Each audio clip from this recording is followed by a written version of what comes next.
Good morning, everybody. How you all doing?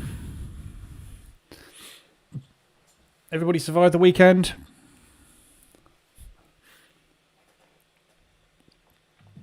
Good. We haven't gone to war. That's good. Good sign.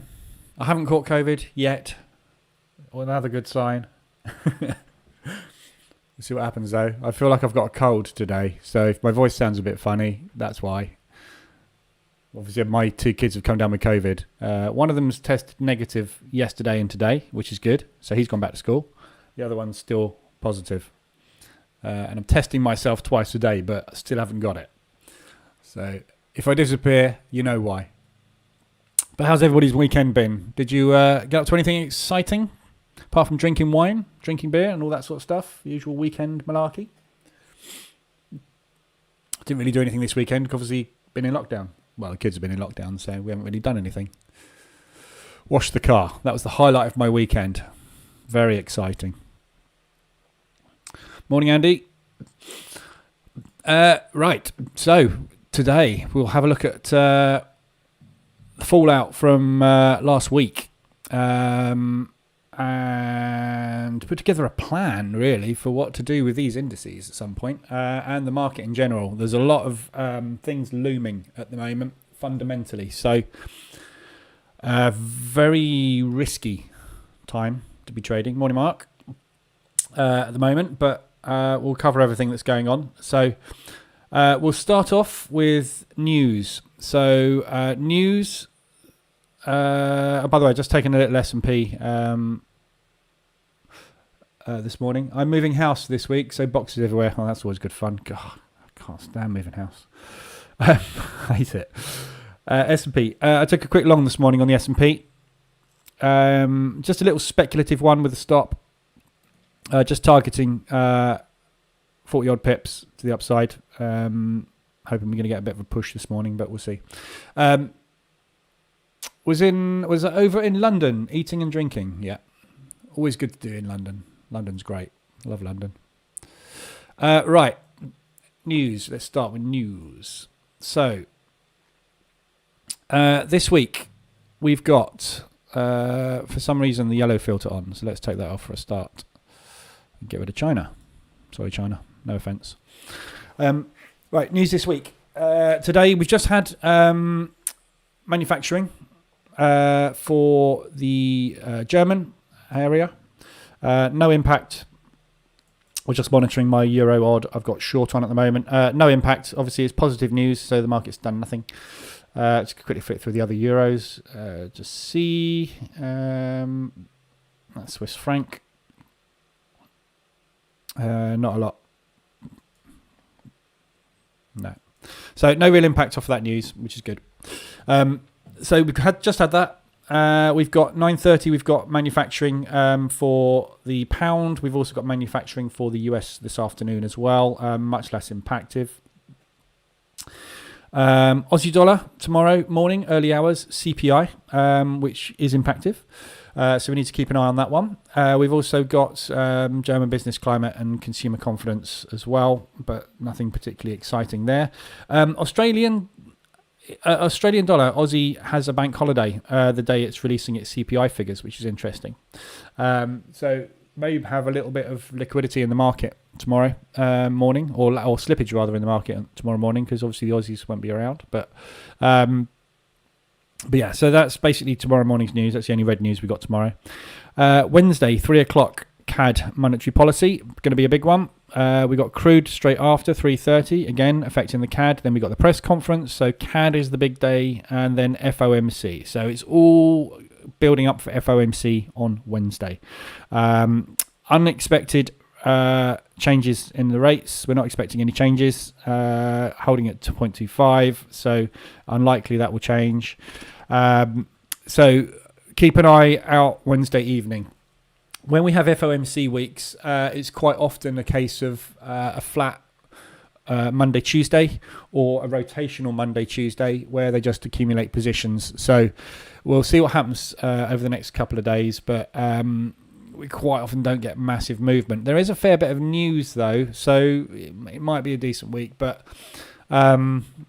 yeah, FOMC is obviously always the big mover on the Wednesday, and that can be a fundamental shift where they hint as to changes in rate announcements, basically with when they're going to do rate changes. So we have expected rate change dates where they say we're going to do this on that date, and then they will amend that. And FOMC statements are quite often when those come out. So, big one on Wednesday.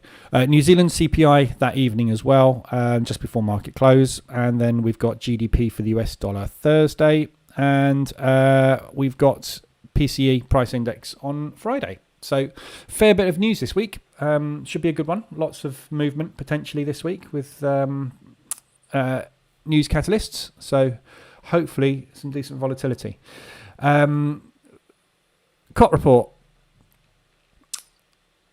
We had some change in the COT report this week as well. Big move for the US dollar. A load of longs stepped in on the US dollar, which is good, which is what I was expecting and hoping, and that's just bolstered my US dollar long sentiment until FOMC on Wednesday, when it could all change, obviously. But yeah, a lot more coming in on the US dollar for the long side. CAD remains roughly the same. Euro roughly the same. It's always going to be weak. Swissy we kind of ignore. Yen a little bit more bearish. Not a lot more happening on the yen there. A lot more negative for New Zealand. A lot more short stepping in on the New Zealand side. And not a lot of change on the Aussie. But the pound flipped long. So we'll see how that holds up for the next week. Obviously with the pound, if we look at longer term on the pound, we have just had the 24 bounce there on the odd. We've had a load of accumulation on the CAD. The Swissy's obviously been battering everything. New Zealand dollar, it's bullish. Yen bounce off the 72 potentially forming. US, we're expecting US dollar strength. So, I mean, that's unlikely to hold up, but you never know. But overall, pound is obviously bullish. And has been since the beginning of the month. And obviously the market is now starting to flip to the long side longer term as well. So be looking for potential longs on pound pairs, but not against US dollar. So same as usual, if you want to see the actual tradable biases, these are the kind of proper tradable biases really. So pound long, obviously on everything apart from US dollar, which is obviously because the US dollar is also a long. So a little bit of a shift on the pound pairs, basically. So anything against the pound, obviously, as well, like euro pound short. I've always been shorting the euro pound anyway, regardless, because of the euro. So yeah, bit of change there on COT. We'll see if that holds, because quite often what we get is, hang on a minute, 1 second.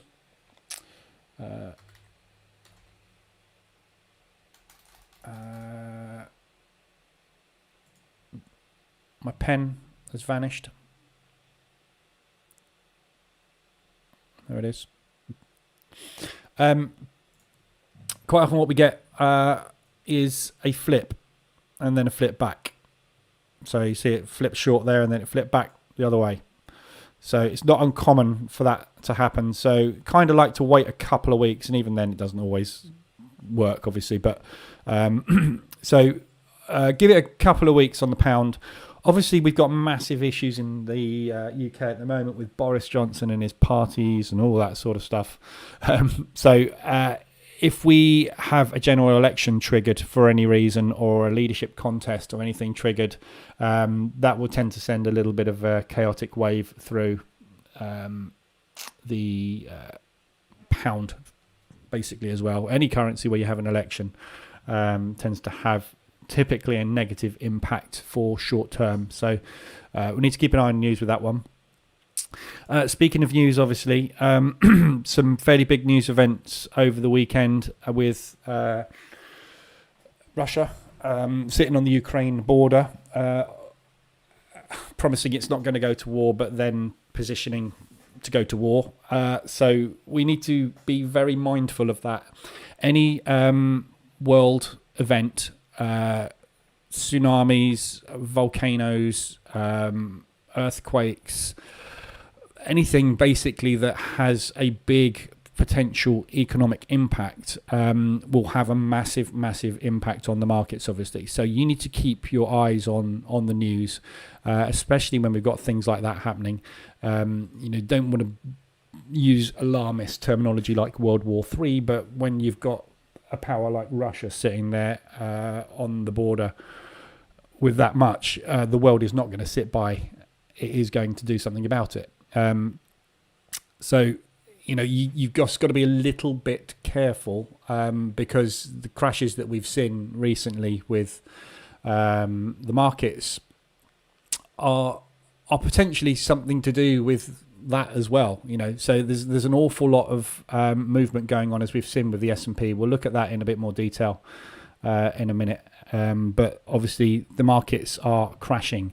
Bitcoin is crashing. Everything is crashing. So gold, I'm going to talk about gold as well today.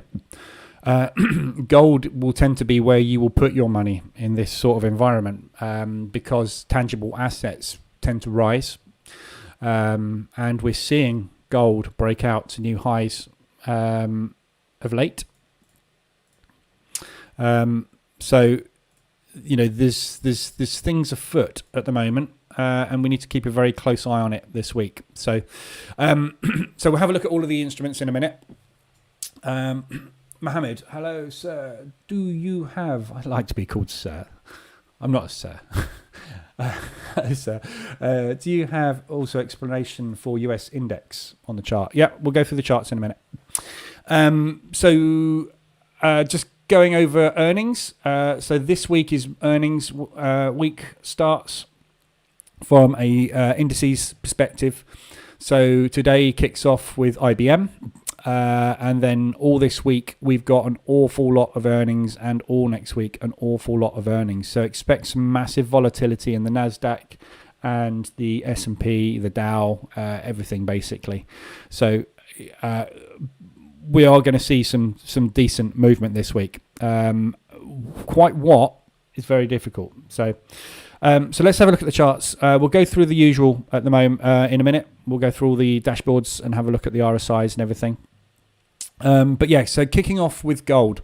If you look at the gold on a daily and look at the S&P and where are we? S&P gone. S&P and the DAX. Obviously, S&P has come down to the 200. We've been looking for a bounce on the S&P for the last week. I got stung really bad on Friday. I'm flat, basically, apart from one position I took this morning. So I've taken a loss on the S&P and the Nasdaq positions. I don't want to hold them anymore. Even if we are going to get that bounce today, so be it. I'd rather not take the chance of this thing coming down any further at the moment. There's a lot of speculation about a market crash, and a big market crash, like the 1920s market crash and depression. Usually it's scaremongering a lot of the time. But when you get 5 down days on the trot with such aggression, you have to kind of think there's something up. A lot of people are saying, oh, well, it's just due to Peloton and Netflix all having certain releases for news and blah, blah, blah, blah. But at the end of the day, 2 companies do not make that much of an impact, especially when one of them is sitting right at the bottom of the Nasdaq, about to be replaced, and it's dropped below its IPO. So that isn't really that. We are, at the moment, challenging this low. So there is potential for a sort of a dead cat bounce here and a V-shaped recovery, which is also very, very possible. But there is also the possibility of us entering a bear market, which we don't do very often, very, very rarely, in fact. And obviously, a bear market will be indicative of a pullback and drop to new lows, like Bitcoin's done, yeah, where everybody's been going, oh, Bitcoin, it's going up to so-and-so and so-and-so. It's not going anywhere. Bitcoin crashed 50%, recovered, and it's crashed over 50% of the recovery. Yeah. So at the moment, as far as I'm concerned, this thing is coming down. It's put in a double top at the moment. So we've got to be very, very careful with indices. So normally where I would buy indices and have a bullish, with beautiful gap fill this morning, probably would have to be up very early to grab that one, but yeah, lovely gap fill happened there. But yeah, normally where I'd be buying indices over and over and over again, at the moment I've just put a pause on all my buying. So I'm still holding in my investment account, but it's in around about 24% drawdown this morning. It's less than that now. And I'm happy with 25% is normally where I get to in that account when I'm playing pullbacks. And then we run. And I've got to it again, but I'm not adding any positions from here. I'm going to start scaling out of positions from here. So I'm looking at the moment to get some pullbacks and scale outs just to reduce size. And I'm not really interested in going any lower. If we put another down day in today, I should be going flat on that as well. So it's scary times at the minute with these indices. And somebody sent me over the weekend, Peter, who's probably in here. Don't know if you're in here, Pete. But he sent me a link to an article which I read, and I've read other articles very similar to it as well over the last couple of months, really. But there's a lot of gurus who have forecast crashes in the past. And this article is very similar to the other ones that I've read, where we talk about the bubbles. Yeah, we've had multiple bubbles in the past. Which have popped. So here's some here. Yeah. So 1929, the Great Depression, you had a collapse, a pullback and a drop. Yeah. Same thing with the NASDAQ tech bubble, collapse, pullback, drop. Nikkei, same thing. We are basically here at the moment in the S&P starting to do exactly the same thing. Yeah. Pullback, potential drop. So there's one or two things going to play out. It's a false alarm, or it's the end of the world. So let's see what happens over the next 2 weeks. But basically, I'm going into scalp mode on indices at the moment. So I'm trading basically just scalping intraday. With stops and with tight scale outs basically. So I've got an EA basically I've been developing to basically do what I want to do on a daily basis. So I'm just going to trade intraday for the moment, and just basically see what happens. But I'm really, really tempted at the moment to stick 5k in from my investment accounts. So I run a pension. If you haven't been in here for a while, I run a pension account, which basically is tracking the S&P. So I basically buy every pullback on the S&P, and that's kind of my pension. So I'm looking at maybe taking 5k out of that, and when we get the next pullback up to potentially there, I'm looking for a retracement. Yeah, a bear retracement. So where we've had the move down, let's say this is the bottom. What I'm looking to do is pull out 5k and scale in short on the pullback. And if this is going to be the start of the bear collapse, and we're talking down to 2000s, yeah, so we're talking not just a drop, we're talking a collapse. Some people are talking 2000s, but 3.5 is enough. Like, so potentially looking at popping 5k in with a limited risk there, and if it comes up here and then breaks it, I'll lose 5k. If it drops, I should be making a lot. So I'm waiting to see what unfolds over the next week, as to what price action does, what the market sort of does, what happens with Russia. There's so many things in the pot at the minute. But that's kind of my plan. So I'm not going to just jump in, chase this. I'm not jumping in short here. I want to see some pullback. There's going to be a pullback on this at some point, whether it be a couple of days or Whether it drops a bit more, comes down and challenges these lows and then pulls back, don't know. But remember, it's earnings. So we are going to get some positive movement off of earnings. But where it's going to go, when it's going to go, we don't know. So for the moment, I'm scalping. And I'll be just getting into lots of short positions, just with short-term targets. Simon, missed Friday. Did you get out of the indices? Yes. Took a 2.5k loss. But it's a weight off my mind, to be honest. It's my fault for getting overexposed. Because I was trading the S&P and the NAS, and I don't trade the S&P and the NAS. I trade one or the other. When I started the live room in January, I went into both just to show what I was doing. Stupidly, I picked exactly the time we dropped to demonstrate how you can trade both indices, which is stupid. I shouldn't have done it, but I did. So that's my view at the moment on the S&P. It's very, very difficult to call. If you look historically, forget COVID. Well, don't forget COVID, actually. I mean, this is what we're looking at with COVID, right? But historically, what we tend to get, is the 72 bounce. Or on a bad pullback, we get the 200 bounce, right? We get the odd collapse every now and again.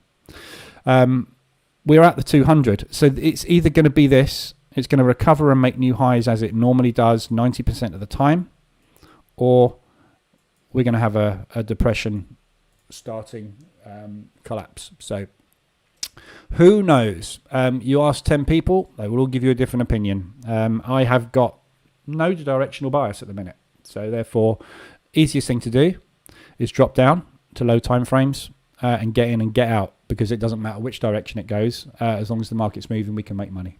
So that's exactly when I started trading them. Picked a hell of a time to start sniffing glue. Yeah. I mean, this is the trouble with anything. You get overconfident, and the market gives you a kick up the backside and says, remember what I can do. Yeah. So lesson in over leveraging there. Anyway, so that's that. So again, looking at gold, if we get a market structure shift on the S&P, so what I'm looking for here is a pullback and new low. So if we pull back and we start going bearish, I'm probably going to start buying gold. Which, remember I said I never trade gold, because every time I trade gold, it kicks me in the backside. This is more of an investment play than a trade, if you like, because if we are going to have Russia going crazy and starting to invade places, everything is going to start to become unstable. Oil, especially. Oil prices will go through the roof because oil supplies will be cut. Russia's got the biggest pipeline. So there's a lot of stuff which could potentially happen. So just got to be careful and aware of all these fundamentals. If you're trading M5, M15, don't bother. Doesn't matter. It's not going to affect you in any way, shape or form. Except you want to bias of short on most stuff. I just think it's so irresponsible of people to be talking about a crash. It becomes a self-fulfilling prophecy.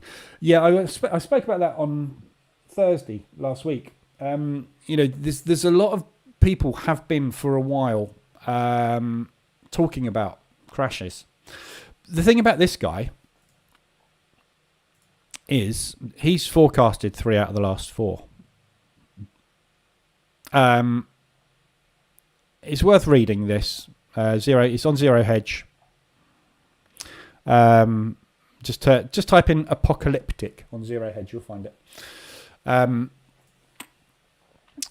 We are in a bubble at the moment. The problem is the Fed has been printing money like it's going out of fashion, buying up bonds like they're going out of fashion. Everything has been going up like it's out of fashion, including their debt.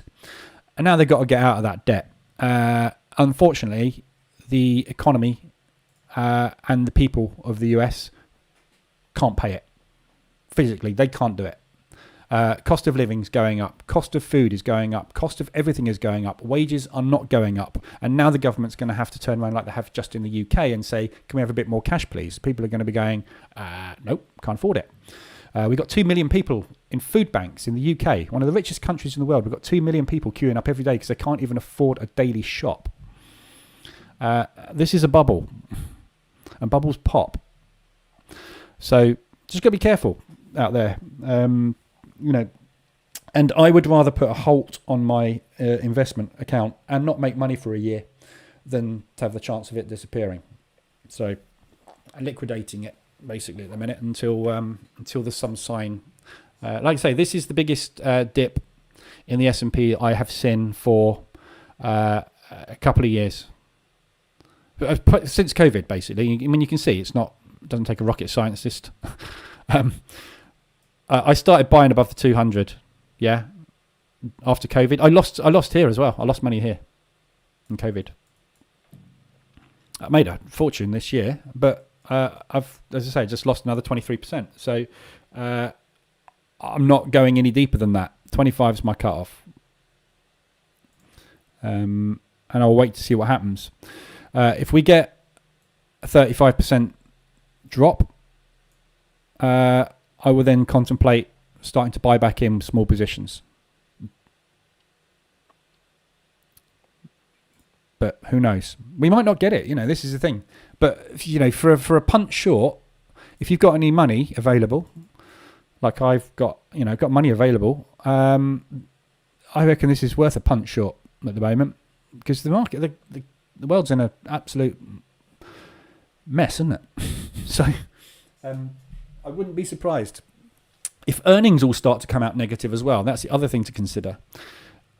If we get a lot of these companies which typically do very, very well, and bear in mind a lot of this is coming out the back of COVID lockdowns, so we should be seeing positive figures on a lot of these. If a lot of these numbers start to come out negative, that's not going to help either.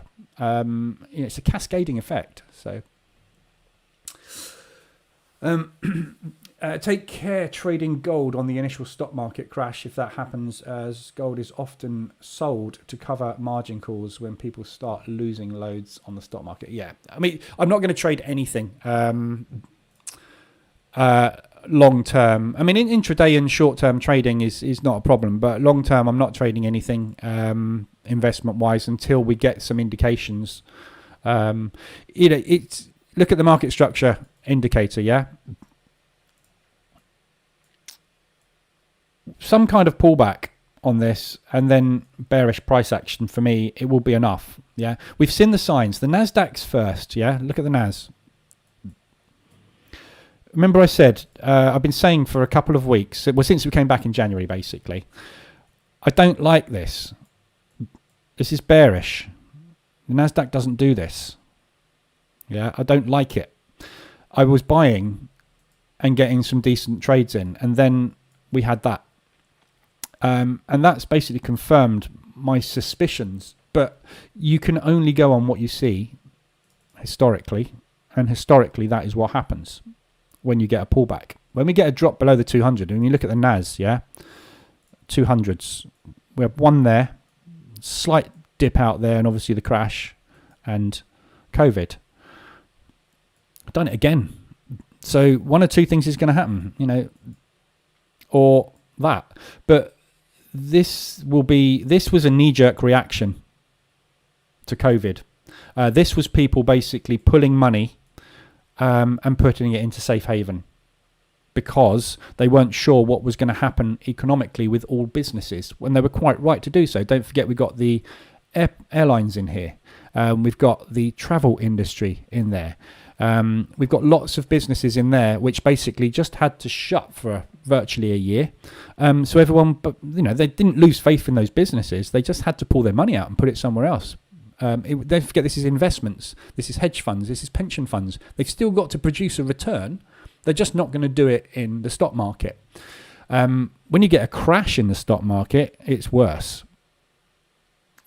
So, just be aware. But I just wanted to spend a little time on it this morning,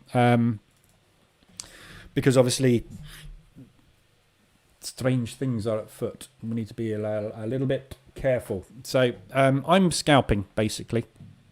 So I've set up an account to scalp with, which I am scalping with now. This is a Robo Forex CCN I've just set up with 2k in it. So I'm just going to scalp the S&P on M5. So I'm just playing intraday rotations, basically, which is what I'm going to do on my futures as well. So enough of that. Let's look at the market today and where we are. Anybody got any comments on that? Anybody got any opinions on it? What's your thoughts on what's going to be happening with the market? Anybody got any ideas? Everybody's got an opinion on something, but we don't know, do we, which way it's going? So we can speculate. Right, so RSIs. Let's have a look at where we are with RSIs. ADRs, rather, first. There's nothing on ADR, which is why I was going straight to RSI, because there's nothing moved yet. So just looking at lower time frames. Phil, if you are talking pensions, i.e. long-term, surely there's an argument to just keep pound cost averaging the S&P, however far down it goes. Historically returns 10%. Yeah, absolutely. If you've got an account big enough to cost average it, to dollar average the S&P, yeah, that's fine. That's what I do. That's what I've always done. That's what I do on my investment account. I dollar average the S&P, and I outperform it dramatically. But at the moment, you couldn't outperform it. If you wanted to dollar average this, at some point your drawdown is going to get to a point where you're going to blow the account. So you can dollar average it, yeah, but where to? Look at the 1929 depression. You couldn't have dollar averaged that. That's why people jumped out of buildings. Yeah, that was it. You couldn't do anything about it. When it comes down hard. So, will you be making scalping EA available to buy, Mark? I don't know.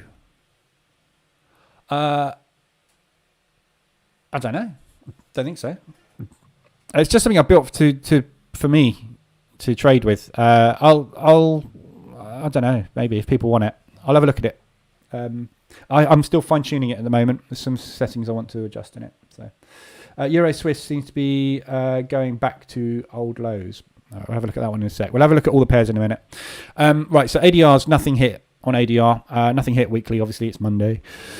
So nothing's really gone anywhere particularly quick during the Asian session. Pretty standard Asian session across the board. Everything's been fairly normal. A few things coming down this morning. Looks like we've got some yen strength coming through. I've got a New Zealand dollar yen long on. So I'm going to be putting some extras onto that one.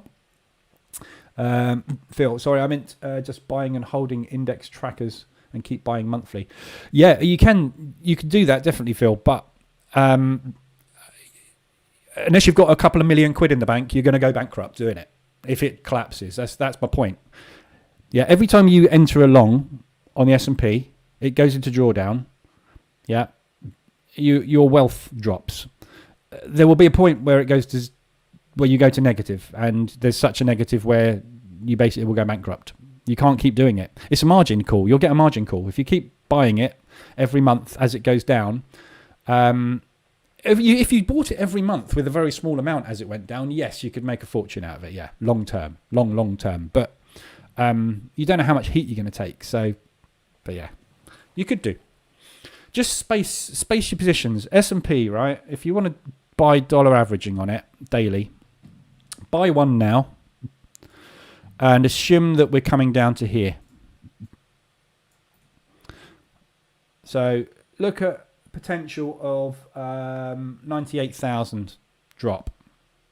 So let's say we're coming down to 34. That's 34 basically.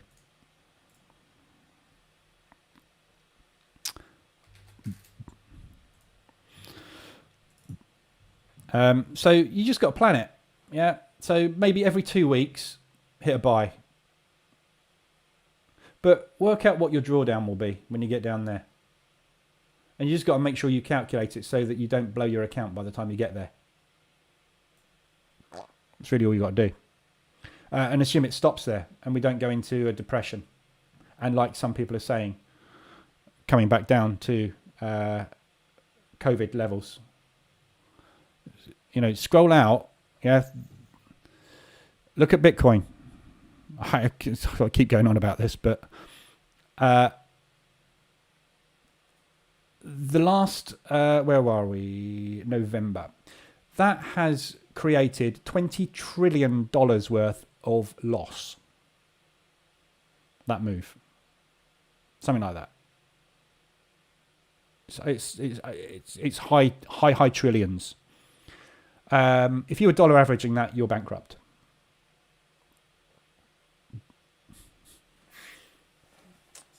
Yeah, I mean, you could feel. I'm talking about trading here. I'm not talking about being a SIP. Yeah, I'm not a financial advisor. It's a different thing. We're talking trading strategies, so a little bit different. But yeah. Go out and buy a pension fund that's index linked, and keep adding to it as it goes down. You can do that. Anyway, sorry, get distracted. So yeah, ADRs is nothing. Let's go to RSIs. So RSIs on the 4 hour. Aussie dollar yen still extended. So we got nicely extended on Friday. And we've put in a couple of extra legs down. We're just coming down into a nice area at the minute. Potential buy zone, but as I said last week, this has kind of been done. We pushed up. We've already retested this. Buyer stepped back in and pushed out of it. So this kind of area down here of support is potentially where we're heading on the Aussie yen. We will get a pullback at some point. We're very, very nicely extended. If we can get down to 25 today on that one, on a couple of these, actually, there'll be very, very nice areas to start buying from. So very nice extensions on the Aussie yen. The yen, obviously, we had the COT go a little bit shorter on it as well. So there's potential for it to drop a little bit. For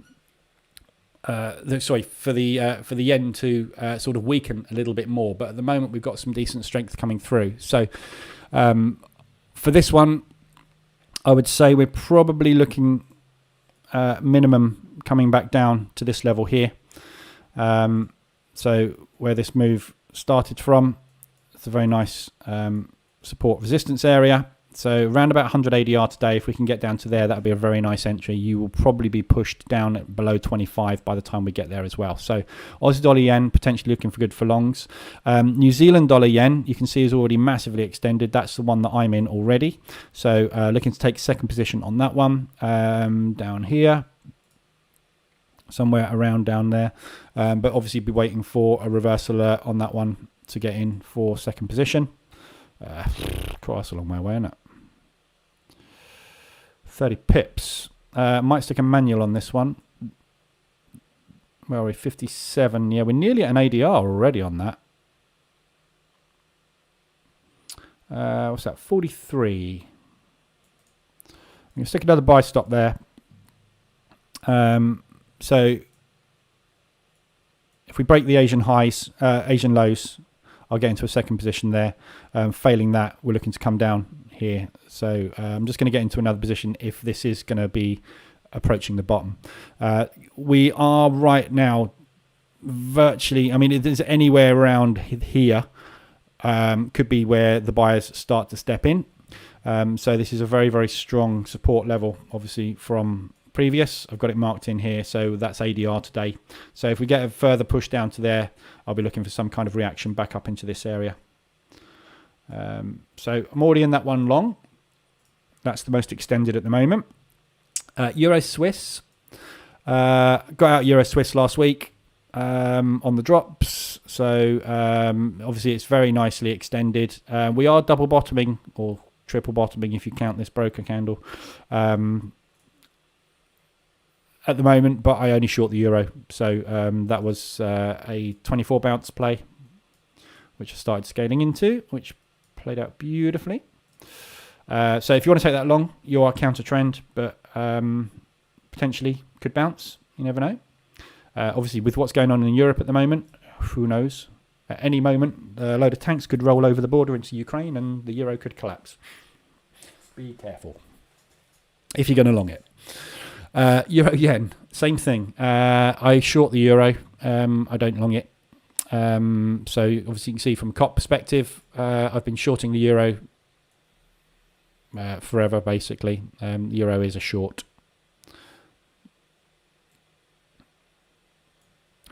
So I've not been doing anything but shorting the euro for such a long time, which has paid me very nicely. So I won't be looking for longs on it. But if you want to take a counter trend, it's coming down to potentially double bottom at the moment. Fairly good level of support there, which may or may not hold. But again, yen strength at the moment we can see coming through. So if that does continue, we'll see the euro coming down. Pound yen, same thing. All the yens. So we've got good yen strength coming through at the moment, which tends to come on the back of the US dollar strength.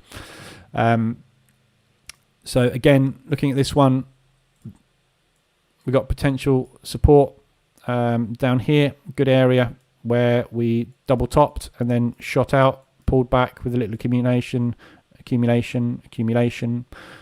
So any of these areas could act as potential support where we're going to get a bounce, but we've had very little on the pound. The pound's been very weak. The yen has managed to step in with a bit of strength and push it down, but we are at the 72. So again, this is the one we kind of looked at last week. Remember, we're in just a massive, horrible range at the minute. We started shorting it up there, running into accumulation in the middle, potentially an area we're going to get some bounce and drop from. So we'll see at the moment, but pound yen very, very nicely extended. So that's nice for a long. I've got New Zealand dollar yen on at the moment long. I'm not going to overexpose myself on the yen just because it's really, really strong at the minute. But if you're not on any yen, there's plenty of yens to choose from at the moment. Obviously, New Zealand being the most extended at present. So that's why I'm on that one. New Zealand dollar Swiss longs. Again, really, really, really, really strong push. This one's miles away from the 24 as well. Just tapping into that level of support for the second time. This is the one that goes back to the daily. So potentially a decent area. Nice accumulation phase down there. We've got lots of lovely resistance and support. So we've tried to challenge this level multiple times, but this is the main area that I would look for the buyers to start stepping in. We're in a quite strong downtrend here. That is what I would expect to see. Probably get a pullback of some description, but the Swiss franc, again, money piles into the Swiss franc in times of uncertainty. We quite often will see the Swiss franc power up dramatically. So if that happens, you're just going to see this come down hard. So I don't like this one as much. It's only just got extended down here after that big drop that we had. So we had a little bit of a profit take out of it, but nowhere near enough. It's this sell area here. Seller stepped straight back in, pushed it back down again. So I don't like that as long at the moment. I'd rather steer clear of that one. New Zealand dollar, US dollar. Lovely little spot for a bounce. US dollar strength we are expecting to come through. Therefore, we should be shorting New Zealand dollar, US dollar. So again, for me, I'd much rather see a pullback up into there and look for short opportunities. You can see, obviously, we are in a lovely downtrend at the minute, but we are finding support here, which is where we have found support in the past. If that cracks, continuation move to the downside. So again, if you want to take this one, your counter trend, that area there, this low, you potentially got this area here. Again, we pushed through it, tried to bang through it, couldn't get through. So there's just a lot of selling pressure coming in. So if you're going to long this, it's a scalp. So I don't really like that one either. New Zealand dollar yen, obviously we've covered. So that's the 4 hours. The hourlies,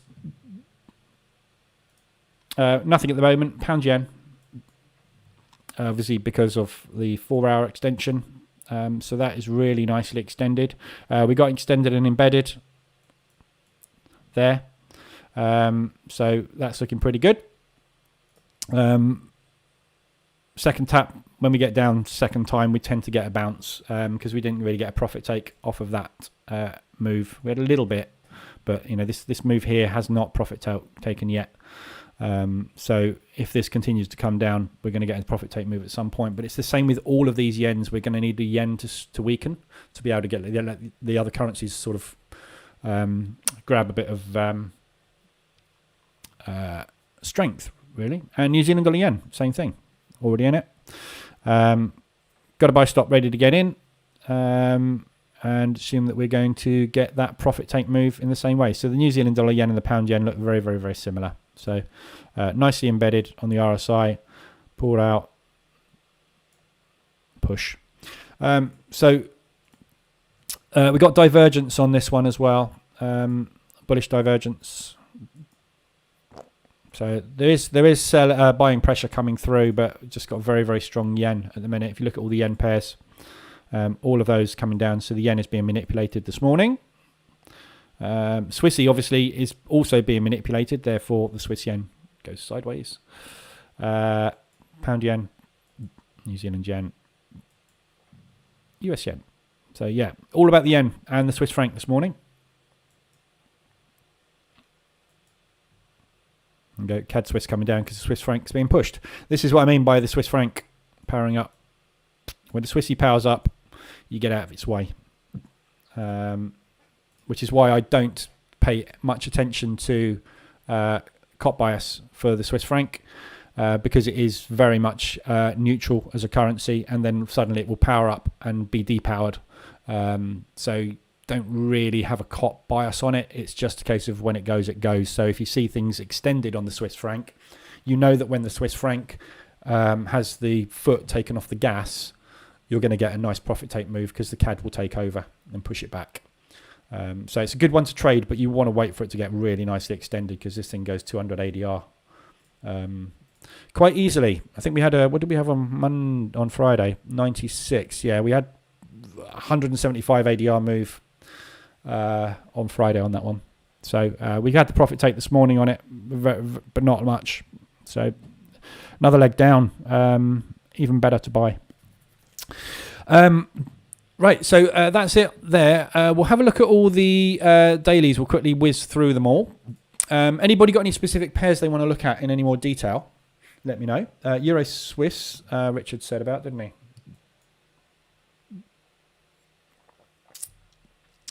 So Euro Swiss, nice divergence on the daily.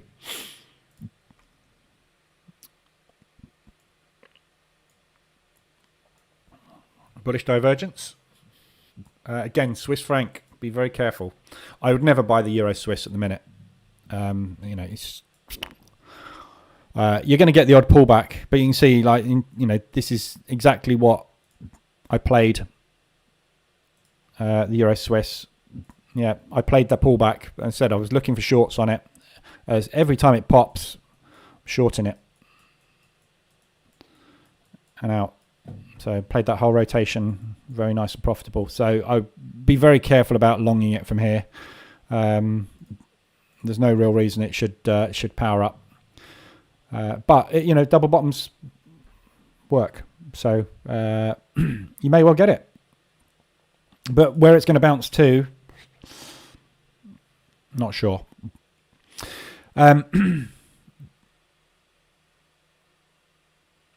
Female DJ Fizzle. FX market analyst. Yes. Pound yen for Ahmed. Pound yen, obviously yen is in control at the moment. The pound yen was short from up here. We had a reversal alert up there. We've had lots of reverse alerts on the 4 hour and the hourly up there, which was the retest level. This is where we looked at it potentially getting to drop. At the moment, it's just in a range, and you are mid-range. So personally, I don't buy mid-range. This one, if you look at the market structure on this, let's zoom in because it's good for market structure analysis. We've got a high there. We got a low. So we put in a double bottom, bounce there. We've put in a lower high. Yeah. So you're either going to get one or two things happening now. A higher low, and we're going to go into a symmetrical triangle pattern, or we are now going to put in a lower low. So you're going to have market structure shifting to the downside on it. And that will very much be dependent on the US dollar and the yen. But for the moment, this thing's coming down hard. So you want to look at low time frames, potentially getting a bounce and a drop. So for me,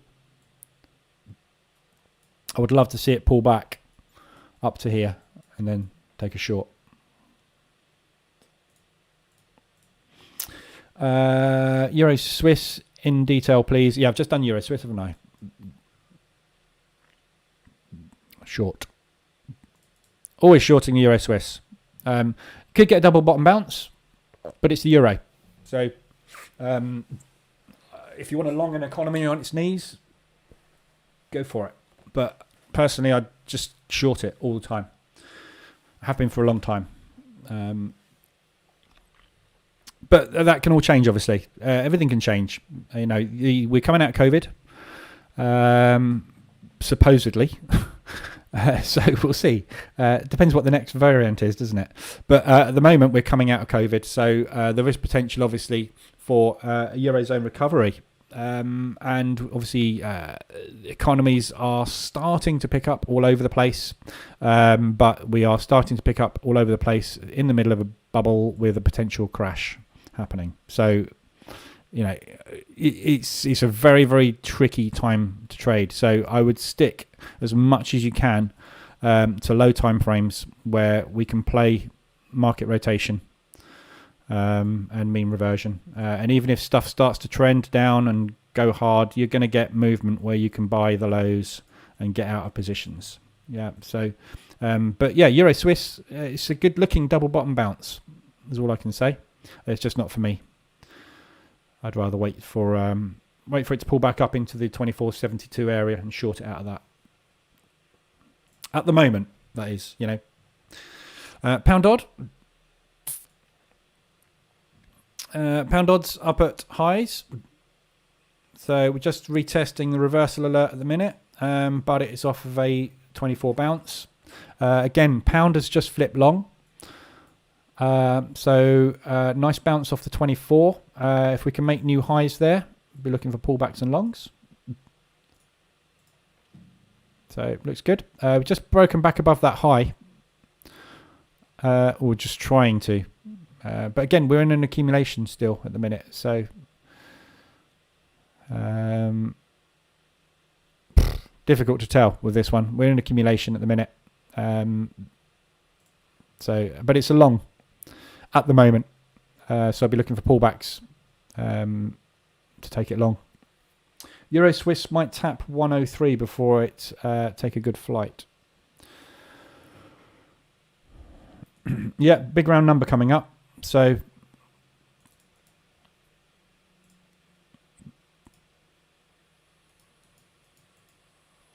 I mean, we're at all-time lows, so it's possible we might get a 103 bounce if they take it down to there.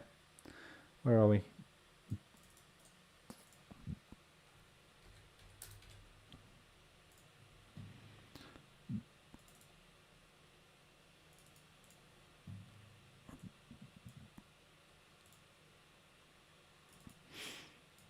Yeah, 125 ADR today. If we get down to 125 ADR today, we may well get that nice pop.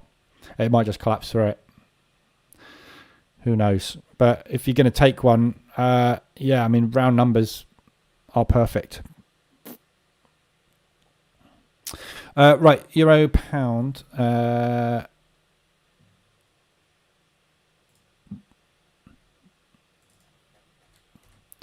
Oops, get rid of that fib. Euro pound short, always shorting the euro, especially now the pound has powered up. So we've got this double bottom down here. So if you have a look at where we are at the minute, we haven't quite got down to that level yet. Very similar level to the euro Swiss. So euro getting to really, really low points. But I'll be looking for short opportunities on this one. So pullbacks up into resistance and then shorting out of there. So with the euro pound at the minute, this area here is where we stopped and accumulated and then broke down for the next level. We haven't really gone anywhere, have we, this year so far? So we're just in a massive accumulation. For you Wyckoff people out there that study Wyckoff, we got Wyckoff Spring. Just happened there. So if we sit back up at this high and accumulate for a little bit, potentially that's going to break to the upside. How far it will get though, who knows? We've got the 72 coming down on top of it. So potentially this is just the 24 catching up, pushing it down for the next leg. But again, keep your eye on the news. See what happens with the Eurozone. We haven't got any Euro news this week, apart from what we've had today. That's it for the Euro this week. So it's we've got business climate tomorrow, but that doesn't really do anything. So apart from if there's Lagarde comes out and says anything, or there's any obviously Russia stuff happens, I think just play it business as usual. Wait for the pops and drop it if you can get them. So you had an opportunity this morning on the hourly to take an H1M5 up here. So extended on the hourly. So no, that was yesterday, on Friday rather. So M5 on Friday. Didn't really go anywhere, did it? So yeah, looking for shorts basically. Lots of big propulsion moves with targets to aim for to the downside. So I love the Euro for short. Always shorten it. Okay, so yeah, so basically I'll quickly whiz through the dailies and just look at biases basically. So Aussie dollar CAD, zoom in a little bit. Aussie dollar CAD, obviously we've got a push down to the lows. We've pushed back up, made lower highs. So market structure's very obvious on this one. We haven't got new lows yet, but any kind of pullback into the 24, potentially push down for new lows. So be shorting the Aussie dollar CAD. Lovely 200 bounce. Just really, really nice respect of the 72 moving average on the way down. But we are getting to potential market structure reversal here. So we've got this nice low, put in a high, although it's a lower high. Pull back down, putting in a potential higher low here. So there is potential for this to be the start of the move back to the upside. But who knows? At the moment, we're kind of just stuck sideways, and we have been since November. So difficult on this one, but I'll be looking more shorts than longs. If you look at it on the 4 hourly, this one got really nicely extended. Obviously, I took some trades out of this one week before. But they were counter trend, obviously. So yeah, we've had the reversal alert. We've retested it. We've deeper retested it.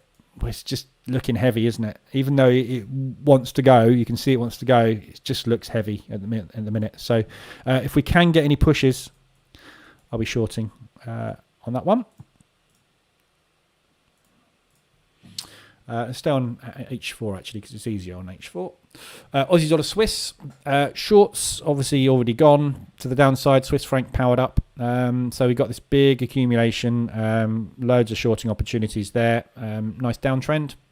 Obviously anything that you haven't got a cop bias on, typically I look at the moving averages, so the 24 and the 72, the institutional moving averages. So if I've got no directional bias based on futures open interest, then I literally would just take the moving averages, so pullbacks into the 24.72s and short them basically as much as possible out of there. So assume until otherwise that is either going to continue in a downtrend or go into a range accumulating for the next move. Either way, we play the range trades in the direction of the trend, and if the trend continues, we win. So that's basically the strategy if we've got no cop bias. Aussie dollar yen, mess. Up, down, up, down, up, down. Bit of a mess. Aussie dollar, we're coming into a nice buy area here on the 4 hour. Nice rejection and hold there as well. This is potentially a nice buy spot. You can see on the 4 hour we're extended, but all of these are yen strength.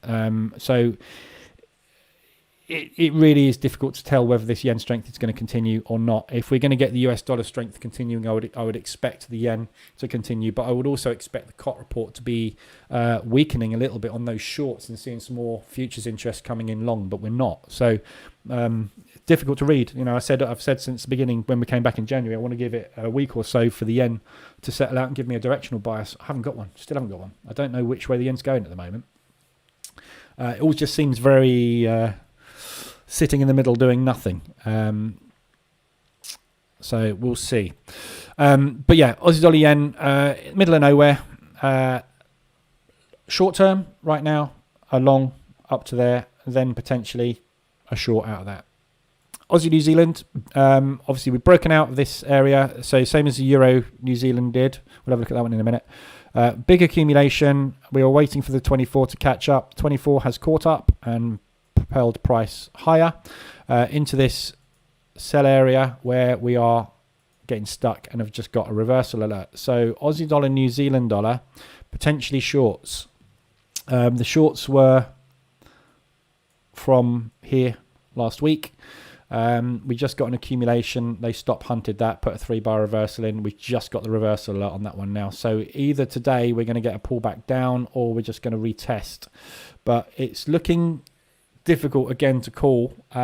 Potentially a nice reversal spot to come back down from.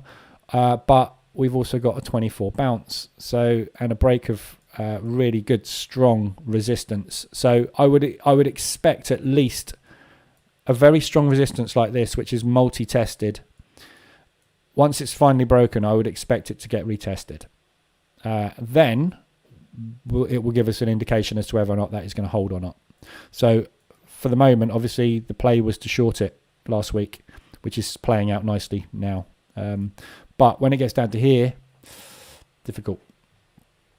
So we'll see. Aussie dollar, US dollar accumulation. Be shorting it. It's obviously in a downtrend. US dollar strength expected. Lovely reversal alert and retest, and then drop from the 72. We've respected the 72 every time we've got up to it. It's still moving up, but it is also not interested in going above that level. So we've just broken down below that level, so from last week. If we can break that level, that really confirms for me market structure shift to the downside, and then continuation down, which is US dollar strength, which is what we're anticipating. So any kind of pullback, look for drops. CAD Swiss coming down like a steam train at the moment. This is Swiss franc strength. This is what I mean by the Swissy. When the Swissy wants to go, the Swissy wants to go. Basically, it will just collapse. So don't long against the Swissy until it's really, really extended. Yeah, look at this. When the Swiss franc takes control, it really takes control. So you want to make sure it gets really nicely extended. It will pull back, definitely. But where it will go to from here, difficult. That is a beautiful M reversal, just broken the lows, so the market structure is now in place. So looking for a pullback into there and drop. CAD yen mess again, yen strength. This is kind of, if you look at this, zoom out on this, it's just a really, really tricky mess, but it's moving beautifully, this one. So you're getting really nice market structure. Whichever way you take this, you're getting opportunities to get in and out of trades quite nicely. So at the moment, though, we're bang in the middle of that potential move. So could go that way, could go that way. No real directional bias on it at all. At the moment, we're extended on the 4 hour and tapping into the 72. So this, to me, would be a lovely area to look for buys. But we have just broken down and made a new low. So it's just a really, really hard one to call. Just mark these levels up.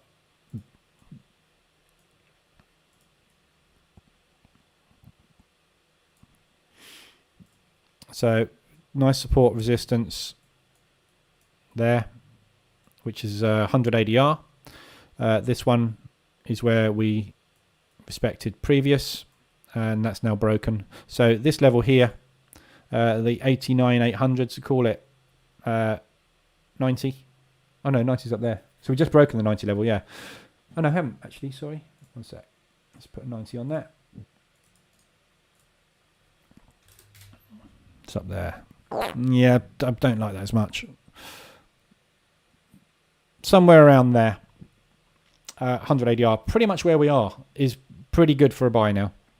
But again, yen is in control. How long the yen's going to remain in control? We've seen the yen squeeze in the opposite direction. It will do the same in that direction as well. So just be a little bit careful long in that one, I would. But wait for it to get really extended. All these yens we've looked at, haven't we? The yen's in control, so it's just beautiful market structure whenever it's trading at the moment. So highly likely you can take a long there and get out at some point in the next day or so. Swiss yen, same thing. Swissies just pulled down beautifully again into that area last week, but we are descending. So it's going to break one way or the other. We are in an uptrend, so I'll be much more inclined to look for longs. There was a play on that one last week on the 4 hour, which has moved up, but it hasn't gone very far.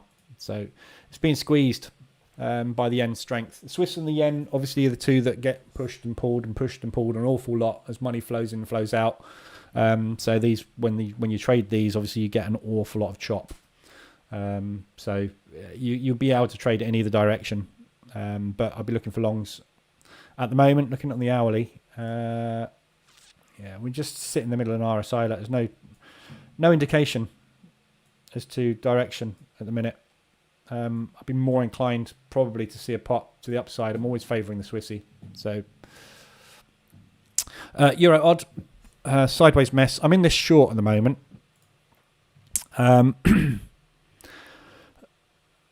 Basically because it's the euro. So I've got a pending order at the moment under there. So next reversal alert we get on M15, I should be taking short. We've got a bit of room to move to the upside, but you can see this one we've got levels here and here. Yeah, so these are the highs really that we're looking at, and we're just kind of in this big choppy range at the moment.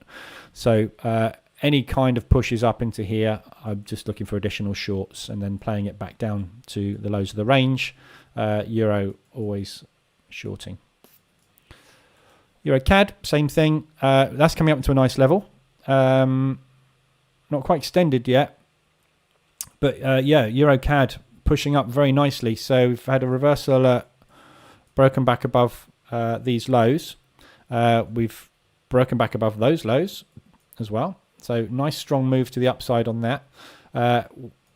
Again, look for a pullback to 24.72 area.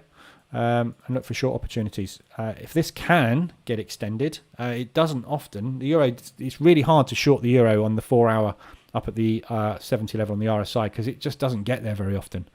But it's, above the 60 really is where you can start to get interested in the euro. So yeah, look for shorts on that one. It's pushing really nicely at the moment. Is that Canadian dollar weakness? Yeah, it's Canadian dollar weakness at the moment, pushing the Euro CAD up. So, yeah. Any news on the CAD?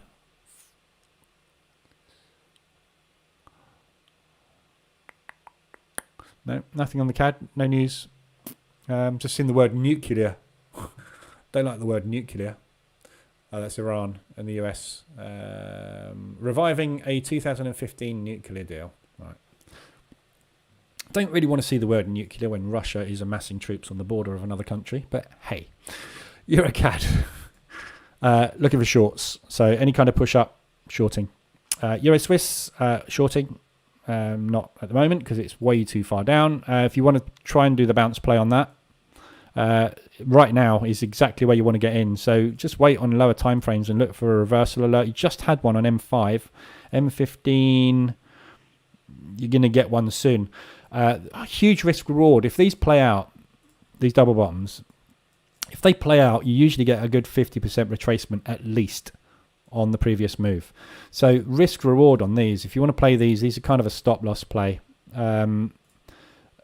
Wait for the reversal alert, stop under the low. Your reward on it is going to be massive because the reversal alert is going to give you such a tight entry. Nicely extended on the 5 minute, 15 minute hourly. We've got divergence on the hourly. Looks really bullish, but it's not moving at the minute. So it's a risky one because it's a long on the euro, but it is a nice level we're approaching at the minute. Although it doesn't seem to be finding an awful lot of resistance, does it? Support rather, down here. So this whole area from those lows, this is a Wednesday. This is a broker candle. So this is just a broker spread candle. So that really is the low that I would look at, which is a Friday low. Right now, for a long Euro Swiss.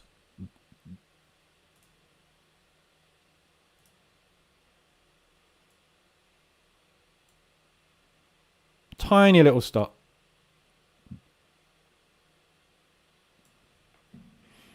That sort of play, yeah. That's probably going to get stopped out. Euro pound. We've looked at short. Euro New Zealand, broken out to the highs. Right, so Euro New Zealand, we've been looking at this one from this point of view of this control candle here that we had, where we pushed up and we got stuck. Completely stuck in a range. We tried to crack it, weren't interested, got completely stuck, bounced off these lows from this candle, from this wick. We pushed up, put in tons and tons of wicks to the upside, rejected. We just tried to break it, we rejected again, and then we finally broke it last week convincingly. So that control candle is now obsolete and gone.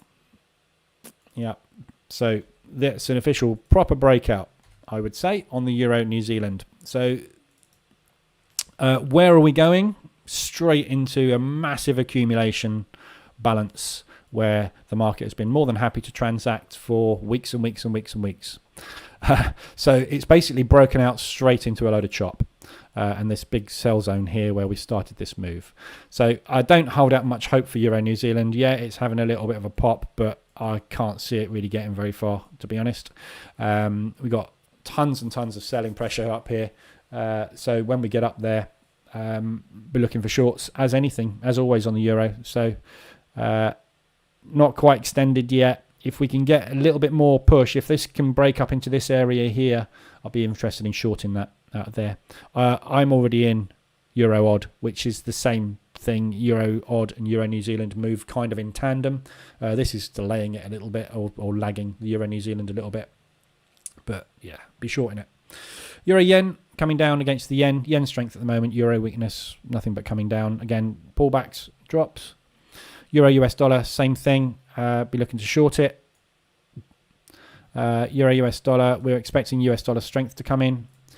We pushed back up above the 72, rejected. We've pulled straight back down into this range. So any breaks below range lows,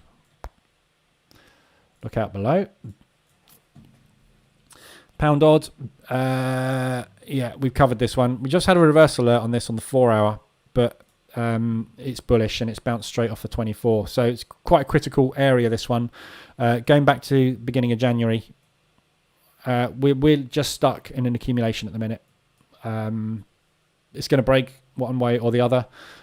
Would tend to be biased bullish for a break to the upside, so look to long it. And COT obviously has just flipped long, so that one looks good for a longs. Pound CAD in a bit of a accumulation as well. This one's a tricky one. I looked at this, every time I look at this one I can't really read it properly because this V-shaped recovery we had before the breakout, it's so orderly the way that it moved. There's no obvious levels of support and resistance. I've drawn some in here that are fairly decent, but it's difficult because there's so much chop that we've come out of. It's difficult to pick a spot where this is potentially going to bounce from. But 4 hour, we've just put a beautiful W in with a reversal alert, and we have retested it. So for me, again, the pound, I think we need to start looking at longs short term on it, assuming that we don't get a leadership contest and anything happening within government. And obviously, at the moment, it's difficult to know what's going to happen with it. But bias at the moment, I think, on everything pound is long. I've switched long on the EA to take longs for me on the pound. So yeah, I think at the moment accumulating here. This is where we've been very happy to trade. Look, many times before. We're back there. If you measure this from a fib perspective as well, on the move, we've pulled back perfectly into the 50. So it just looks beautiful for longs. So we just had the alert and retest. So if you wanted to trade the 4 hour chart up to there with a stop under there, that's a good looking trade. So again, little buy and then long it up to, assume we're going to go up to the highs. And this is just a pullback on that initial move. Market structure is going to continue to the upside. Pound Swiss coming down hard against the Swiss franc. Again, Swiss franc, it will always be in control, whatever currency you're trading the Swiss franc with. If the Swissy wants to power up, it'll push everything down. Where it's coming down to is, again, difficult. This has been very orderly, the way that it's traded up here. Yeah, there's no real obvious support resistance. The best levels are here. So if we get down to here,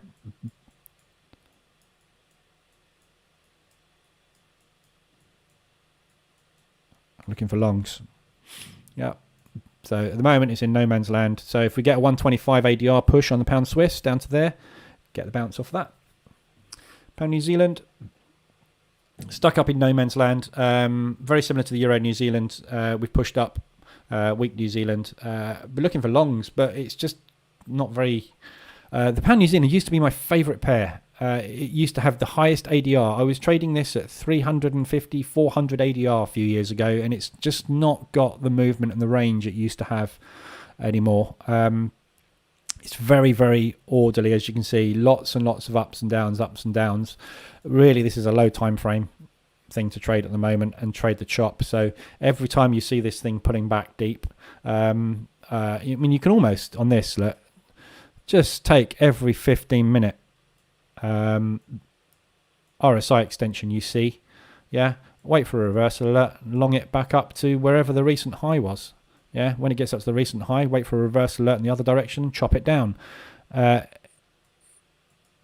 you get caught out on one of these, like there, and you don't manage to get out, get in again when it gets up there again, and just keep playing the range and the chop, because this is such a beautiful choppy pair at the moment. Literally, you could enter every 5-minute RSI extension, M15 RSI extension, and you'll be able to get out of it. So from a longer term directional bias, it's obviously a long at the minute, especially now COT is gone long on it. So yeah, that's really all I'll be doing with the pound New Zealand, just buying the dips whenever you see them, on whichever time frame you want to trade. Hourly, you wouldn't have had one. Last hourly one you had was Thursday before last. So you've had the reversal alert. Was there that candle there? So that's pound New Zealand, pound yen. We've covered pound US. Again, I'll be looking for shorts on this one based on US dollar strength. But if the pound is going to power up, we'll probably see this be very orderly. So the US dollar will push, or rather the pound will push, the US dollar will push back. The pound will push, the US dollar will push back. As long as we're getting some decent price action. But, you know, be aware if the pound does power up hard, you may well get stuck in a squeeze on this one. This is where you would have got in on the 4-hour RSI. on that pound weakness, US dollar weakness.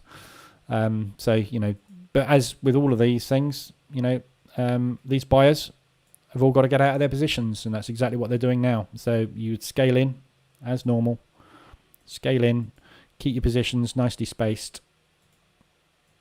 and exit. New Zealand's right. So looking at the New Zealand's, very weak, obviously across the board at the moment. Still very weak. I'm on the New Zealand dollar yen at the moment, and New Zealand dollar US dollar. So again, beautiful positions down here to take long opportunities from. Big sell zone there. Again, bounces on these, your counter trend, US dollar strength, New Zealand dollar weakness. You are completely trading the opposite direction, but double bottoms hold, as we know, over and over again. This is a triple bottom.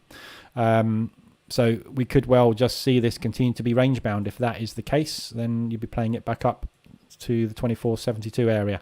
But I'd much rather be waiting to get up there and take shorts. Same with the New Zealand dollar yen. I'm playing the long on this. We've got a nice area down here potentially for the bounce. So I'm in on it because we are so extended on the 4 hourly. This has dropped. Obviously, we've had a weak New Zealand and a strong yen. So this has dropped a little bit further than all the other New Zealand pairs.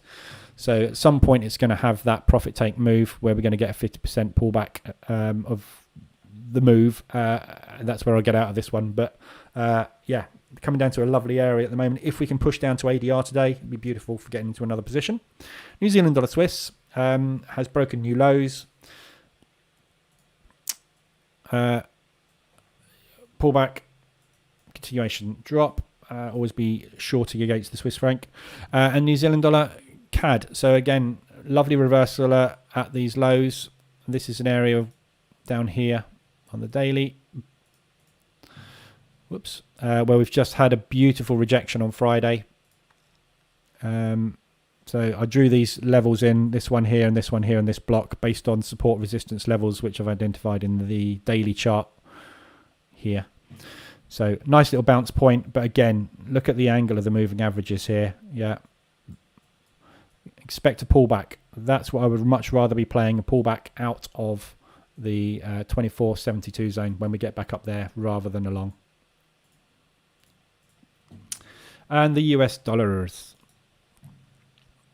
Right, so US dollar, we are expecting to power up. We had the reversal and retest on Friday. Longer term on US dollar CAD, obviously we are chopping at the moment. The US dollar, we'll look at the Dixie in a second, but the US dollar has been stuck range bound on the dollar index for an absolute age. And we have just now started to show signs of going bullish. So let's have a look at the US dollar while we're talking about the US dollar. So with the Dixie, we had this range and we broke out of it. And I said I'd be looking basically for a bounce here and then a pullback up into the range if we're going to go bullish, which is exactly what we've done. We haven't had any convincing movement, though, since we got up there 18th of Jan.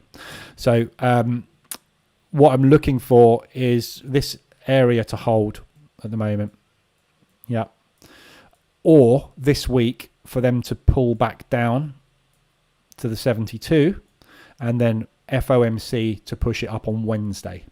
So if we get a push up, obviously before that, fantastic. And then obviously the next step for the US dollar is to try and break these highs. But again, this is all really dependent on lots of fundamentals we've got going on at the moment, including obviously Russia, COVID, the bubble popping in the stock market. There's a lot of things which can affect the US dollar, and obviously the US dollar is the world currency. When the US dollar is affected, it has a knock-on effect on everything because we all transact with the US, and we all transact in the US dollar. So there's a lot that can happen on this, and I just really don't like the way that we held the entire month of December. We held in an accumulation. There was no directional bias whatsoever on the run up to Christmas, and it's almost like a plane stalling. And we saw that in the S&P obviously as well. So, but I'm remaining in line with what the COT is, and the COT bias is long US dollar. And I really like this move. This is a really bullish move for the US dollar to break back above these lows and hold. So want to see a more bullish movement this week, and that will confirm US dollar strength, and obviously that gives us much more confidence in all these US dollar pairs. But as you can see at the moment, they're all doing really well, apart from the Swissy, obviously, because the Swiss franc's going mental, and the yen, because of the yen's been strong. So US is a lot weaker than it used to be. A lot weaker, obviously. As you can see, it's been pushed around a lot more than it used to. So it's kind of fallen in line with a lot of other currencies, in which we get something powering up and pushing it down, and then something having the foot taken off the gas and the US dollar flying. So, but it's good because it gives us volatility and it gives us price movement, and that's what we need to get in and out of positions. We need good, strong movement, RSI extensions and profit takes. So as long as it keeps doing that, we'll keep making money. So we've looked at the US dollar index. So that's everything I'm looking at the moment. We'll have a quick look at the what's the S&P done today? Dropped. So I stopped out of that position that I had, that little long I took. Just so careful. Still not looking good, is it? The only movement we're getting as well at the moment is in the US. As you would expect, this is reactions to the earnings that we're seeing come out. So at the moment, buy, sell the pops, sell the reps. Look for support resistance. Gold. So gold obviously has had a decent push last week. We looked at this one. This was on Wednesday, wasn't it? Last week, which was there. So remember, I pointed this out, that it was uncharacteristic for gold to pop without the US dollar moving, which again is indicative of money being moved into safe haven. Yeah, security, people getting, right, hang on, let's buy gold and put some money into gold. So when the US dollar moves, because obviously when you're monitoring gold against the US, when the US moves, it has an impact on this. Obviously, if the US dollar pushes, gold US dollar pushes down. When you get divergence forming on this, or the US dollar not moving and gold moving independently, it means people are investing in gold and putting their money into a tangible asset which will continue to appreciate in all times because of its scarcity. So it's bullish at the minute. We've got lots of areas down here potentially for market to come back and retest. This initial push here has been retested twice. Yeah, we had a reversal alert out of there, which is holding at the moment. We're just pushing up into this area, which is just rejecting, which is also rejected twice. So at the moment, the bulls and the bears are in a massive tussle. So break to the upside or downside will give us an initial direction for the week. For the start of the week up to FOMC. But I'm kind of bullish gold at the moment, just based on what's happening with current market conditions, and what typically tends to happen historically when we have weakness in the markets. We do get pushes on gold. It's just a volatile beast, so be very careful if you're position trading this, because it stings me. It's stung me so many times in the past, which is why I don't trade it. Just because of these moves, these, nonsensical, and here last week, nonsensical move to the upside. It's not nonsensical. We know why it happens. It's people buying gold, but it gets bought up in huge swathes, which affects the price dramatically. So from a position trading perspective, you get caught the wrong side of this, it can hurt, and obviously it's got very decent movement. So just be careful with it. And yeah, any of you anybody trading crypto out there? Not anymore. I've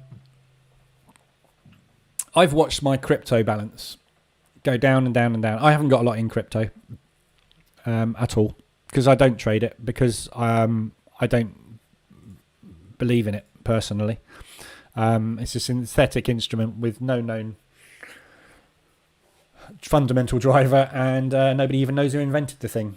So I might as well set up an index called Lee's Index and invite you all to come and trade in it, and I'll manipulate it how the hell I want to make as much money as I want because I've got the button that says it goes up and down. I know there are fundamentals driving it, but at the moment this thing is, as far as I can see, is completely linked to the stock index. So it's coming down. And it's wiped off, like I said, many trillions of wealth in the last couple of months. We had the 50% rip back down, which wiped off many trillions. Everybody's been trying to buy the dip. Remember last week or the week before I said, look at this, what a beautiful spot to be buying Bitcoin. And everyone started to rally, and then boom. You can keep trying to buy the bottom in this as much as you like, but why on earth would it not go back down to where it started? Yeah.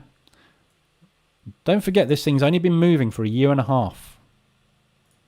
There's no historical data on this thing. We broke out all-time highs on the 15th of December 2020. Yeah, so just over a year.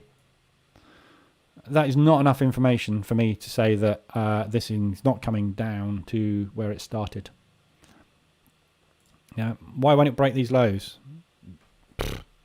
Look at the market structure on it, if it even respects market structure. We don't know yet because we've got no data. We can't tell. Look, there's nothing. This is what it does. Remember the bubble? Yeah, remember the tech bubble?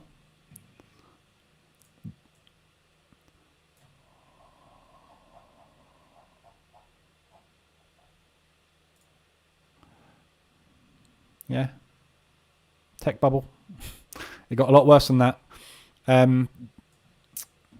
Is this a crypto bubble? Who knows? But yeah, if you want to keep buying it, same principle as the S&P. Keep buying it. Eventually, it will probably go back up. But if it doesn't, it will collapse and it will go back to zero, and then everyone will lose all their money. There's no fundamental take up in it. Companies have tried to accept it, then dropped it because people can't use it. Only first world countries can use it because third world countries haven't got the technology to use it. There's so many things that are against it, and yes, there's loads of it still to be mined, but why is it not being mined? Don't know. If it was being mined, it'd be going up, wouldn't it? So I don't know. Just be careful with that. For something to gap down like that after a day like that, I mean, what's that move? 58, 589, 589. Yeah, I mean that day last week was one of the worst we've had for a long time, going back to summer last year. And looks what, equivalent day.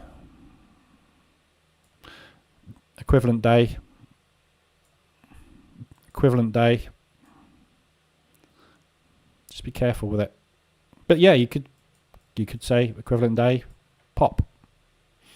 Who knows? But trade it short term if you're going to trade it. Pick your bias. But that's a big old drop. Look at the average range on this thing. And look at the Friday move. That is a collapse. So just be careful. This is not sellers wanting to get out of their positions either. I think this is buyers getting out of their positions, which is going to fuel more selling, to be honest. So, but who knows? The cost of mining infrastructure has exceeded the individual capacity to mine it. Yeah, exactly. Thanks for reminding me on that, Darmond. you used to be able to mine this, no problem. People were selling computers with multiple graphics cards in just purely to mine Bitcoin. And people didn't realize that their electricity bill went up 300% when they started mining the thing. So it didn't actually make any money. So they set up massive farms to mine it. Those farms now, with the energy going up 2,000% in a year, are not economical. So therefore, they're not mining it anymore. Nvidia have just bought out a graphics card that you can't mine Bitcoin with. It's not looking good, is it, for crypto? But, a lot of people are, it's the future. It doesn't look like the future to me at the minute. It looks like a way to lose your house. But anyway, that's why I don't trade it. I don't understand it. Yeah, if I don't understand what's driving it, I'm not going to trade it. NAS and S&P testing daily lows.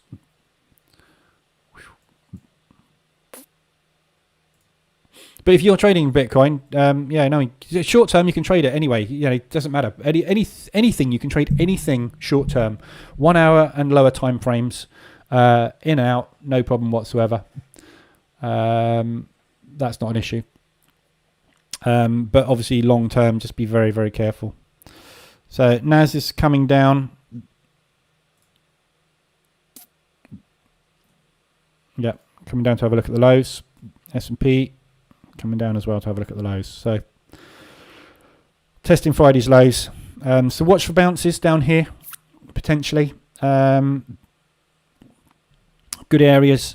Don't forget we're in the Globex session at the minute, which is the London session, and typically the London session will, with indices, the entire day up until New York Open is kind of Asia. Yeah, it's the Asian session in Forex. It's the Globex session. We tend to be rotational and accumulative in that rotation, in that session. And then you get the movement happening in the New York session. So, not unusual to be looking for things like that. So, good spot to be potentially buying. But at the moment, I'd just rather be selling up there. But tricky things to trade at the minute. So, very, very volatile situation we're in. All over the place. So that's all for this morning. As I say, I've got a couple of trades on, not a lot at the moment. I'm kind of taking my foot off the gas a little bit this week because I just want to see what's going on. I will take any decent H4 extensions, of which we've got a few now. So it's the yen. I don't want to be longing the yen too much. Again, exposure. Just be very careful of exposure. I've got the New Zealand dollar yen on long. I'm not really interested in longing the pound, the euro, and the Aussie against the yen as well. I'm already short the yen by longing New Zealand yen, so I'm not going to overexpose myself. Euro Swiss, I don't long that one. So there's just very little opportunity for me at the moment. But if you want to take counter trends, these are all really good, but just be careful with your exposure. And the CAD yen, you can see there's a lot of yen strength coming through at the moment. So just, wait for really good reversal alerts. Yeah, I would wait for retests at the moment on stuff. When you get a reversal alert, which you get there, wait for it to break and wait for it to retest and then wait for it to go bullish and retest back above. You'll get that little arrow. Yeah. Take the retests. They confirm your W reversal pattern. And just be very careful of resistance at the moment. Because, all markets just feel really, really, really, really heavy. It's a bear market at the moment until we are proven otherwise, and the S&P today is going to prove us one way or the other, isn't it? If this thing keeps coming down today, who knows where we're going. But earnings tomorrow, it all kicks off tomorrow. Earnings, loads and loads and loads of earnings tomorrow. When's Google? Let's have a look at where we are. I think it's next week, isn't it, Google? Yeah. next Tuesday. So this week, obviously, we've got Amex, GE, Johnson, Microsoft, 3M, AT&T, Boeing, Intel, Tesla. I mean, Apple, McDonald's. Massive names this week. All historically overperformers.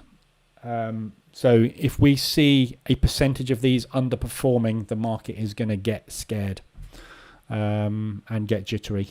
You know, people would much rather put money in the bank and put money into long-term investment vehicles like gold than stocks. When we've got the economies all over the gaff. So just be a bit careful with those S&Ps. Right, so that's it for today. I'll be back at 2 o'clock this afternoon. Just to give you an update on... I didn't cover the EA, did I? Basically. One sec. Got delivery. I wasn't sure if I was on my own or not. I'm not. I just developed this... I'm developing this EA at the moment, which basically trades market rotation. So it works off of looking for propulsion moves and basically plays pullback into propulsion moves and builds a basket of trades in both directions. So it hedges. I haven't got a lot of data in here, so I can't really show you much. I haven't got the EA in here either. This is running off my VPS, by the way. I've got my VPS running.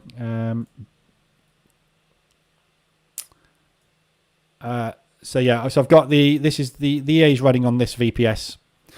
I won't go into all this in detail. I'll probably do a video on it at some point, but I've just stuck 2K into a Forex CCN account. So I'm forward testing this basically at the moment, but it's basically going to hedge on an intraday basis. And it also manages the hedges by scaling out of positions when they get 1% and 2% in drawdown. So it will start to scale out of anything that moves 1% away.